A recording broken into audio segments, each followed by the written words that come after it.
Assassin's Creed Hexe creative director Darby McDevitt recently dropped a post on social media that instantly got the fandom buzzing. He said that 2026 is going to be incredible and full of good things, and if you've been following this franchise for a while, you already know how people took that. Fans immediately started connecting the dots, assuming this could be a tease for a Hexe release window, or at least the first proper trailer. As of right now though, there's still no official confirmation. Ubisoft has stayed completely silent. Hexe was first announced back in 2022. This is shaping up to be the darkest entry in the entire series so far. The story is set in the Holy Roman Empire during the 16th century, right in the middle of the witch hunts. We're talking about what is now modern-day Germany, at a time when paranoia ruled everything and accusations alone were enough to get you executed.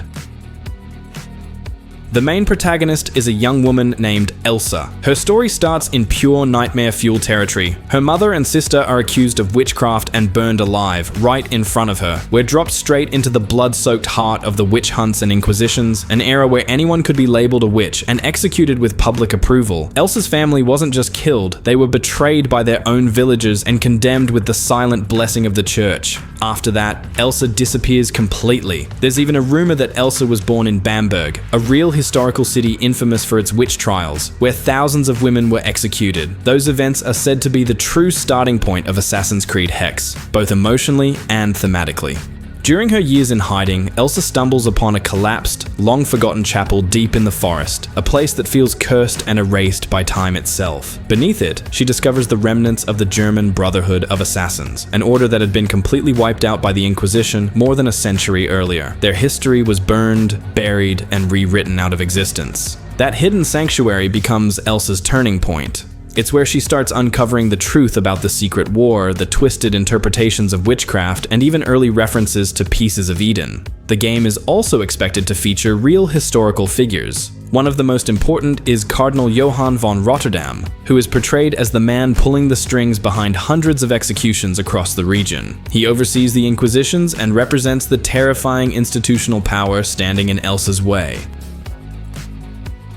Gameplay-wise, we play entirely as Elsa, and she's easily one of the most unique assassins the series has ever had. She can shapeshift into animals like ravens and cats to slip past guarded areas, scout locations, or move through spaces no human could reach. She can even possess NPCs to pass unnoticed through hostile zones. Elsa doesn't use her abilities to restore balance or peace. She uses them to inspire fear. That said, these mechanics won't be unlimited. There will be restrictions, though Ubisoft hasn't yet explained exactly how those limits work or how punishing they'll be in practice. Throughout Assassin's Creed Hexe, we'll be traveling across the darkest corners of the Holy Roman Empire. Expect dense, oppressive forests that feel endless, medieval towns scarred by paranoia, execution squares filled with gallows and pyres, crumbling castles overtaken by decay, monasteries and cathedrals hiding secret chambers, and cities like Bamberg, Nuremberg, and Cologne recreated with grim historical accuracy. There's also strong potential for locations tied to real witch trials, remote alpine villages, abandoned abbeys, and fortified church complexes that double as inquisitorial headquarters. Everything about the world is designed to feel hostile, claustrophobic, and soaked in fear, perfectly matching the tone Hexe is going for.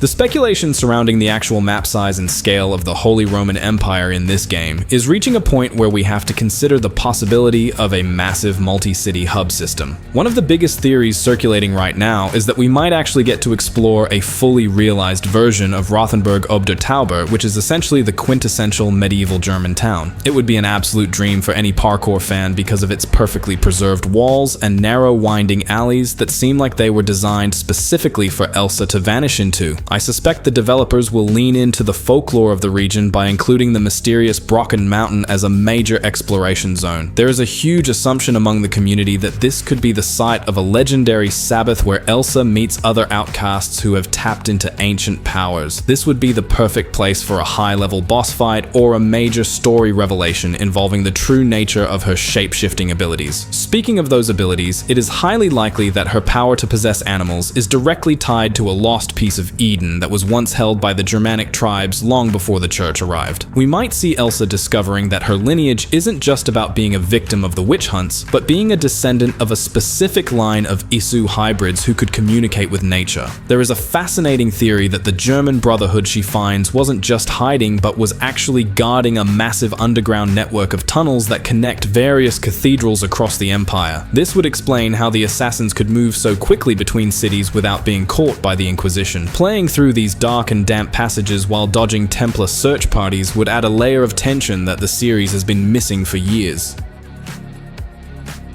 Another major point of discussion is the potential appearance of the Heidelberg Castle ruins, which in the 16th century would have been at the height of its architectural glory. Imagine a mission where Elsa has to infiltrate a royal banquet hosted by the Palatine electors to identify a Templar spy hidden among the nobility. We could potentially see gameplay that forces us to use social stealth in a way that feels much more dangerous, because one wrong move means being branded a witch and facing immediate execution. I am also betting that we will see a lot of focus on the concept of the Hexen term or witch towers, which were used as specialized prisons. These would serve as the primary outposts or forts that we have to liberate, and each one could hold a different piece of the puzzle regarding the Cardinal's ultimate goal. There is also a dark theory that Elsa's sister and mother weren't just killed because of superstition, but because they were actually close to uncovering a Templar plot involving a corrupted version of a Shroud of Eden. If this is true, it means Elsa isn't just fighting for revenge, but is trying to finish a mission that her family started generations ago. This would give the story a much more epic feel and connect it back to the broader Assassin's Creed mythology in a way that feels earned. The sheer potential for deep lore dives in this setting is insane, and I really hope the game stays as dark and gritty as the rumors suggest. Every forest clearing and every candlelit church basement feels like it could be hiding a secret that changes everything we know about the conflict between the Assassins and the Templars in Europe.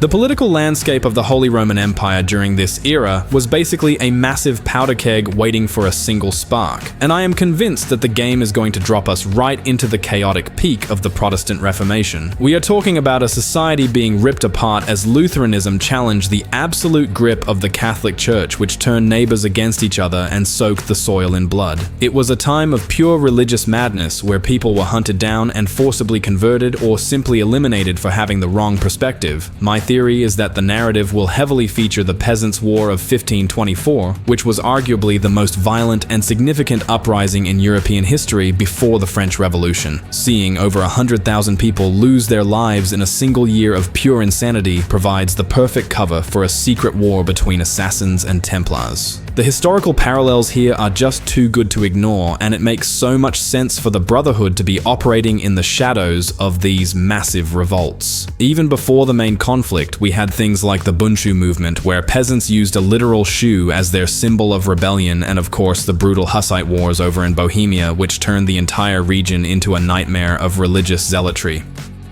The 16th century was a harsh and unforgiving time, and using that as a backdrop for a dark, horror-leaning game is a stroke of genius. However, as much as I want to believe Ubisoft will lean into the psychological terror and the historical weight of the Inquisition, I have that nagging fear that they might pull their punches. They have a bit of a track record for taking these incredible dark periods of history and shifting the focus toward more generic open-world tropes, instead of sticking to the grim tone the setting deserves. If they actually commit to the horror of the witch hunts and the visceral reality of the peasant uprisings, this could be a masterpiece. I just hope they don't drown out the atmosphere with unnecessary distractions and instead let us experience the true gloom of a world where the church and the state are hunting you for sport. Visually, the updated engine is designed to make the absence of light a core part of the gameplay loop. We can expect candlelit squares and torchlit dungeons to feel hauntingly real as the lighting system reacts to your movements and the general level of suspicion in an area. Instead of traditional combat, Elsa might rely on sabotage and the power of suggestion to dismantle her enemies from within. The game seems to be treating fear itself as a weapon that can be wielded against the corrupt authorities who are orchestrating the witch hunts. If these rumors hold true, this title could finally reclaim the soul of the franchise by delivering a gritty and socially conscious story that doesn't pull any punches regarding the brutality of the 16th century.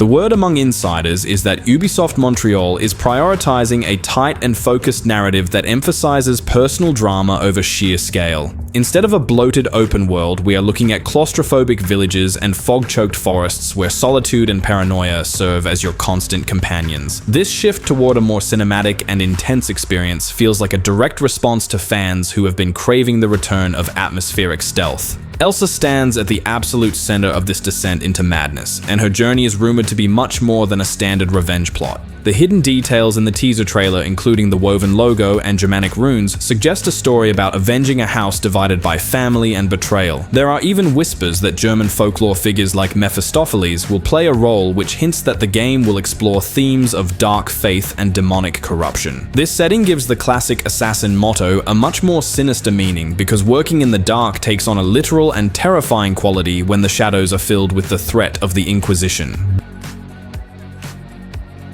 From a technical standpoint, Hexe is being built on an evolved version of the Anvil engine, which is specifically being optimized for the dense urban environments and reactive lighting needed for a horror setting. Unlike the sprawling landscapes of the previous 3 games, the production focus here is on verticality and high-fidelity interior spaces, like dungeons and Gothic cathedrals. Because this is not a traditional massive RPG, the team can spend more time on individual character animations and the complex AI systems required for the rumored possession and fear mechanics.